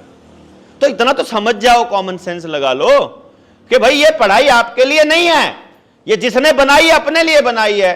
अरे हरियाणा बोर्ड हो, झारखंड बोर्ड हो, या फिर कोई सीबीएसई का बोर्ड, उस सीबीएसई के बोर्ड से निकले हैं सारे बोर्ड। सीबीएसई का बोर्ड तो अंग्रेजों ने बनाया था, 1905 में बनाया था, 28 में या 25 में, अच्छा उससे भी 1800 में। ये जब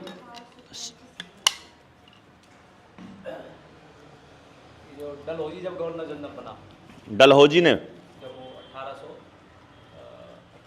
चल मतलब 1830 के आसपास के एरिया में बन गया, यानी कि आजादी के नाटक से 100 साल पहले की बात है। क्यों? यानी वो बोर्ड बना तो वो अंग्रेजों ने किसके लिए बनाया था? आपके लिए। वो आपकी तरक्की के लिए आए थे। तो यहां की सरकार आपकी तरक्की के लिए है, ये पढ़ाई आपकी तरक्की के लिए है, ये मोबाइल आपकी तरक्की के लिए है, टीवी, बिजली, कुछ भी आपकी तरक्की के लिए नहीं है साहब।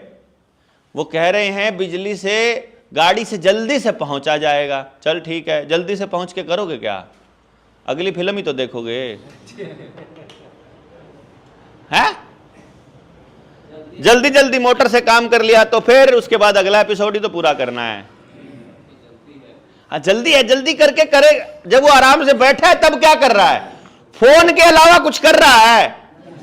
कोई आध्यात्म का काम कर रहा हो, परमात्मा से जुड़ने का काम कर रहा हो, समाज को जोड़ने का काम कर रहा हो, समाज की कुरीतियों पे बात कर रहा हो, इस वक्त आज के टाइम पर जो समस्याएं हैं उन पर चर्चा कर रहा हो, समाधान पर बैठ के बात कर रहा हो, लोगों को जोड़ने का काम कर रहा हो, कोई अच्छी चीज सीख रहा हो, पढ़ रहा हो, किताबों में उलझा हो, किताब लिखने पे लगा हो, हमारे इतिहास को जानने की कोशिश कर रहा हो, कुछ ऐसा काम कर रहा है क्या वो बच्चा? अरे नहीं कर रहा है तो फिर इस विकास का करोगे क्या? नहीं समझे? मुझे क्यों आना पड़ रहा है यहां पर? क्योंकि मुझे इसलिए आना पड़ रहा है कि मुझे ऐसा दिखाई दे रहा है कि हमको अगर बचाने का काम कोई कर सकता है तो आदिवासी कर सकता है, और आदिवासियों को यह लग रहा है कि हमको बचाने का काम कोई कर सकता है तो गैर आदिवासी कर सकता है। तो फिर दोनों की बात मिलकर के एक हो जाए कि आपको हम बचा लेते हैं, हमको तुम बचा लो यार, क्योंकि आपके पास बीज बचे हो सकते हैं, आपके पास परंपराएं बची हैं। हमारे बच्चे भूल चुके हैं, हम भूल चुके हैं, हमको नहीं याद है, हमारे से पहले वाली पीढ़ी ने नहीं सिखाया हमको परंपराएं।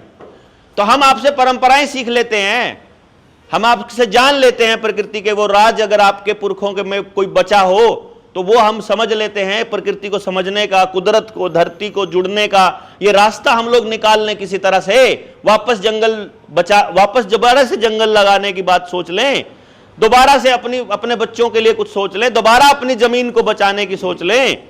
वो कंक्रीट के जंगल उखाड़ने के बारे में कभी सोच तो लें, ये तो कर ही सकते हैं भाई। जब देख लिया करके, हमने तो देख लिया वो विकास का रास्ता, असल में वो विकास नहीं था, वो पूरे विनाश का रास्ता था, वो पूरे परिवारों को खत्म करने के लिए था, सबको अपनी जगह से, मूल जगह से हटाने के लिए था। एक बार आदिवासी अपने गांव से उजड़ा नहीं और उसका सत्यानाश हुआ नहीं, क्योंकि हम सब ने देखा है वो जो भी अपने गांव से उजड़ा है, जिसकी जड़ कट गई, वो कभी पनप ही नहीं पाया वो पौधा। तो जड़ कहां है आपकी?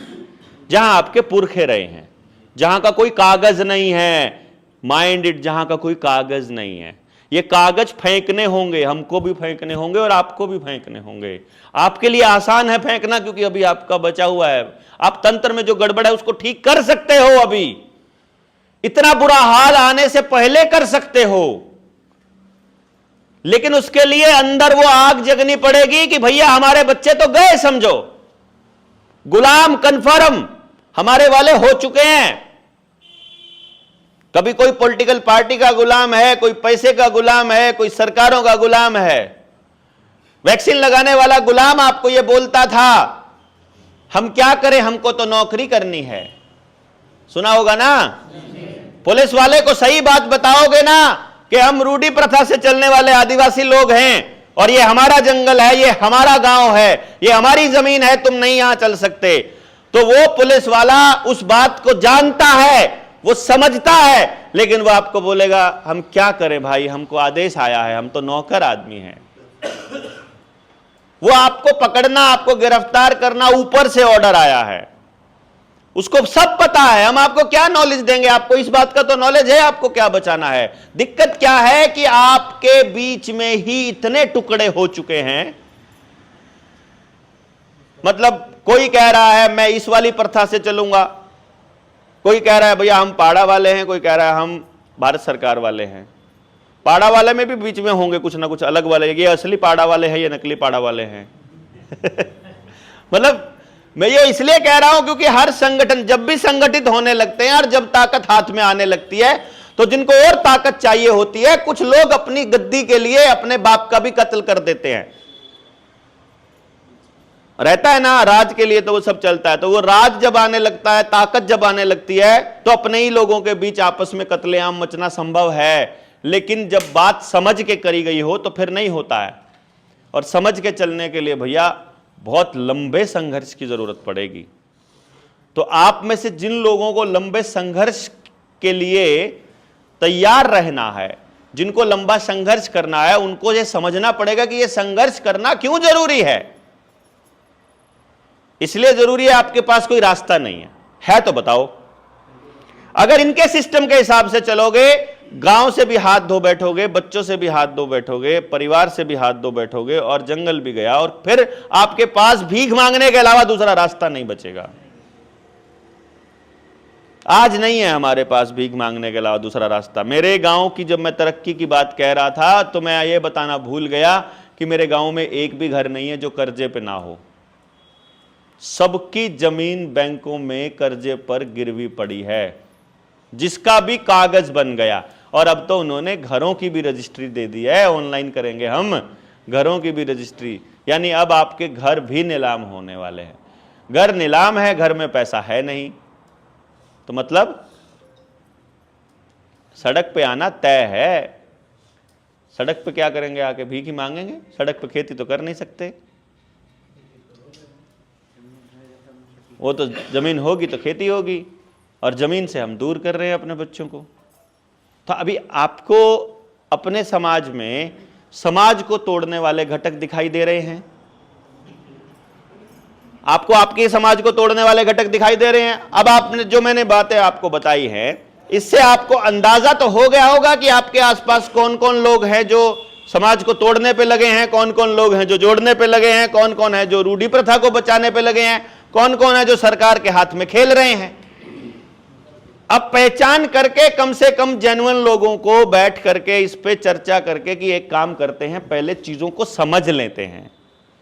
और आप लोगों को अगर किसी तरह का शक है, कोई डाउट है, तो 5-10 लोग, यानी हर गांव से एक आदमी या कोई भी ऐसा आदमी आकर के आप हमारे साथ चलिए, या आ जाइएगा कभी जब आपका उधर का कार्यक्रम लगे, आप हमारे गांव में देखिएगा।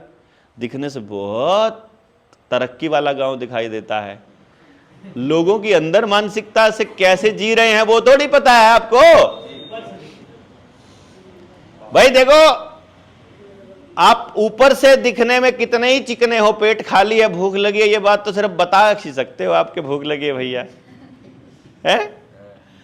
या अंदर डिप्रेशन कितना है, वो कितना है, कपड़े कितने सुंदर पहन रखे हो, लेकिन अंदर दिमाग में अगर कुछ और गड़बड़ चल रही है, वो तो सिर्फ बताने से निकलेगी।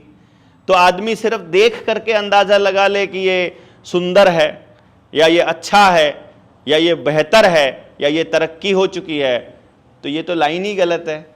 और हमको सिर्फ देखना ही सिखाया गया है, हमको जानना, पहचानना, समझना तो सिखाया ही नहीं ना। उस पर तो बात ही नहीं हुई, या हुई है? तो समझे बिना कैसे जाओगे?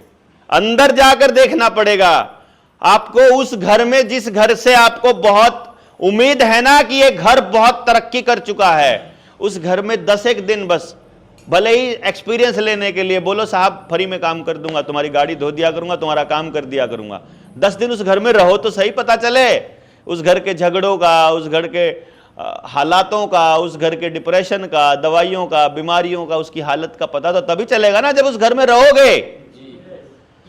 दूर से आपने ऐसे लोग देखे ही होंगे ना, दूर से बड़े दिख रहे थे, यार ये तो पास आने के बाद तो ये तो कचरा ही निकला, इससे तो बेहतर हम ही ठीक थे, हमारे गांव में बढ़िया है, इससे तो बढ़िया।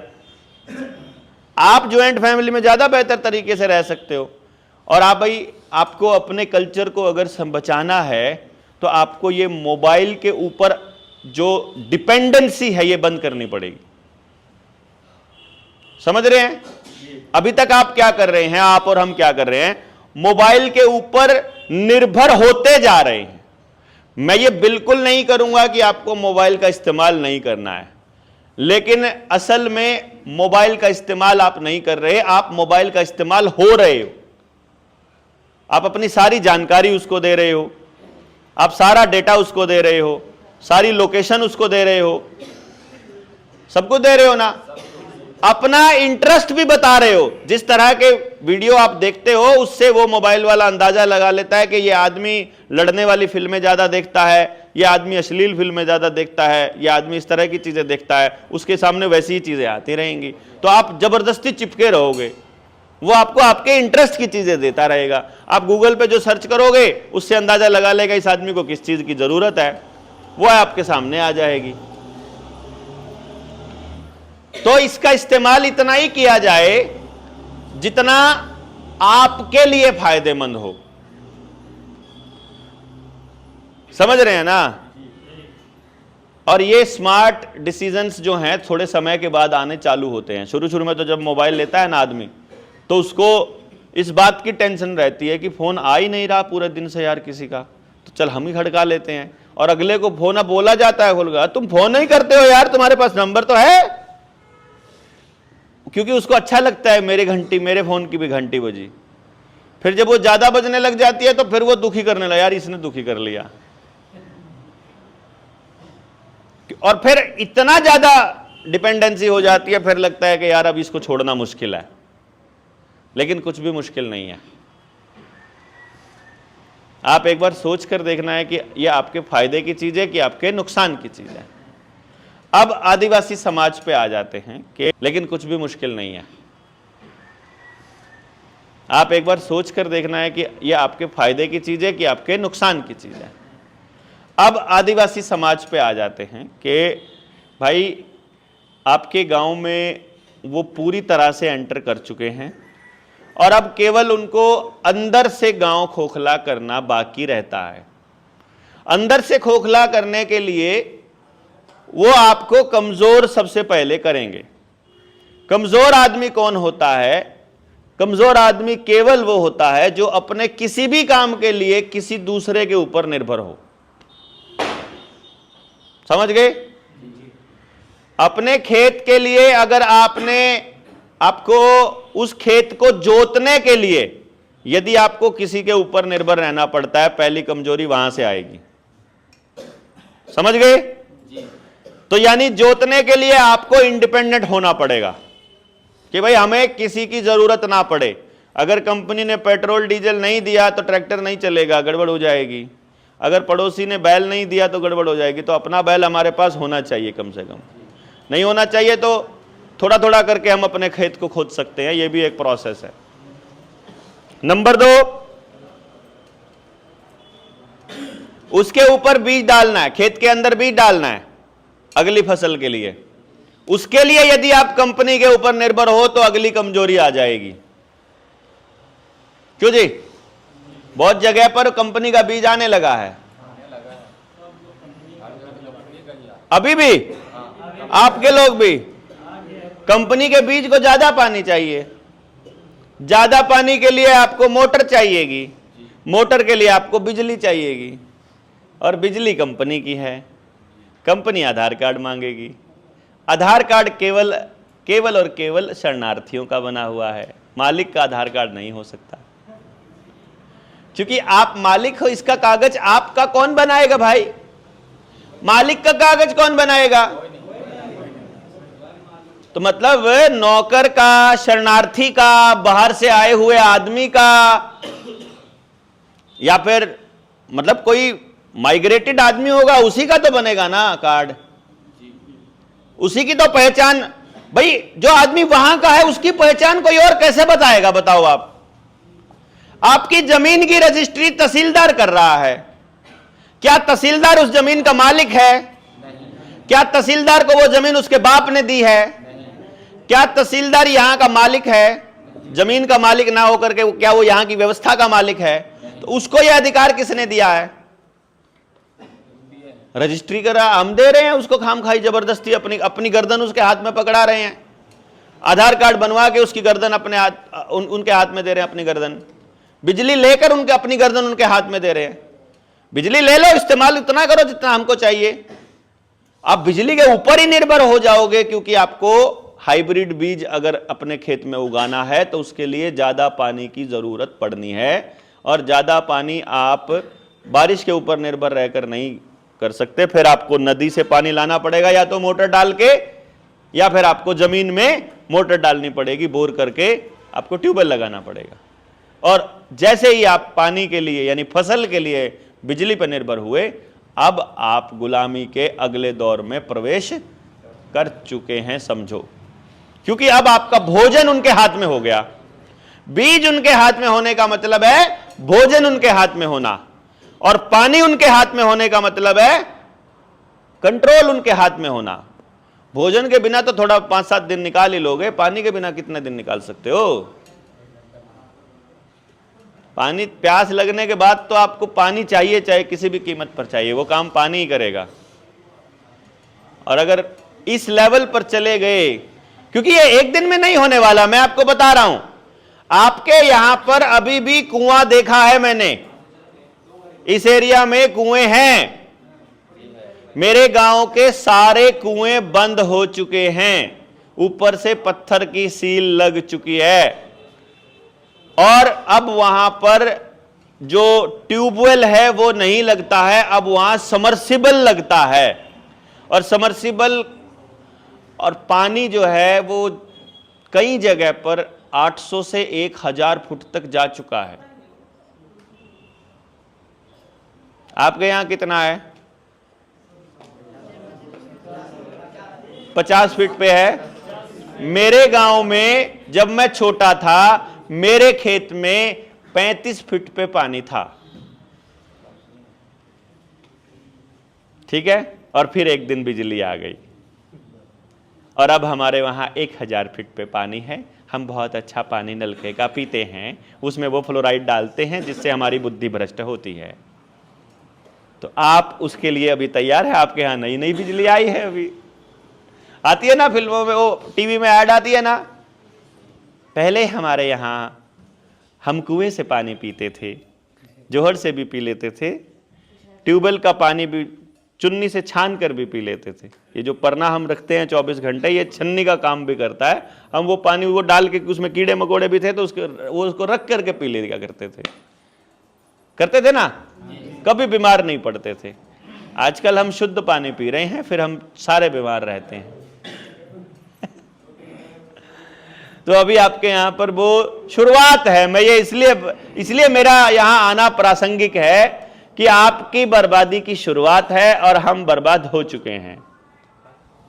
भाई जिसकी जड़ कट गई यार, जो गांव से दूर रहता है, अपने पुश्तैनी जगह से दूर रहता है, जिसके पास मतलब जिसको ढूंढना पड़ता है कि मैं क्या करूं, मैं क्या रोजगार लूं, वो तो गुलामी हो गया समझो। वरना हमारे पास कामों की कमी है क्या? और हम आए नौकर बनने के लिए आए हैं क्या? इस धरती पर अपन आए हैं तो क्या नौकर बनने के लिए आए हैं? मुझे तो नहीं लगता है। ये प्रोसेस जो हमने चालू की है, जिस दिशा में हमने चलना शुरू किया है, ये प्रोसेस ही गलत है। ये बताने के लिए आपके बीच में हम लोग बैठे हैं। और जिस दिन आपको ये बात समझ में आ गई कि आपको अपना गांव बचाना जरूरी है, और गांव बचाने के लिए एकमात्र ताकत आपकी क्या है, एकमात्र ताकत ये अभी आ रहा है कि अब आप अपनी डिपेंडेंसी को, अपनी गुलामी को कैसे छोड़ सकते हैं। पहले नंबर पर खेत जुताई के लिए आपको किसी के ऊपर निर्भर नहीं रहना। दूसरे नंबर पर पानी के लिए आपको निर्भर नहीं रहना। खेत में काम करने के लिए आपको किसी पर निर्भर नहीं रहना। अब ये कैसे संभव है? ये केवल तब संभव है जब आपके आसपास का आदमी आपके लिए अवेलेबल हो और आप उसके लिए अवेलेबल हो। इसका मतलब जो खेती है या जो ये काम है, ये सह अस्तित्व की भावना से होकर के किया जाए कि नहीं। भूख किस किस को लगी है बताओ? अभी किस किस को लगी है? अरे सेशन तो बाद में पूरा कर लेंगे, सेशन तो बाद में पूरा कर लेंगे, क्योंकि दूर से भी आए होंगे ना कुछ लोग। थोड़ा थोड़ा लगी है, चलो आकर तो इसको बंद कर दो।